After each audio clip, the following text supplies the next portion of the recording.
Hai, saya Ifham, seorang ibu rumah tangga. Di sela kegiatan sehari-hari, saya harus tetap update informasi tentang keadaan sekitar, dan saya memperolehnya dari sosial media.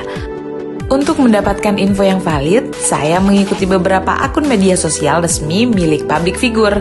Salah satunya akun Menteri BUMN Bapak Erick Thohir.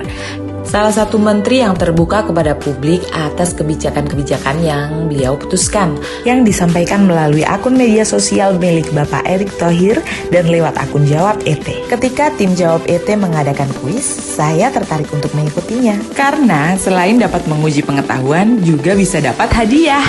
Alhamdulillah, saya terpilih sebagai pemenang harian untuk mendapatkan logam mulia.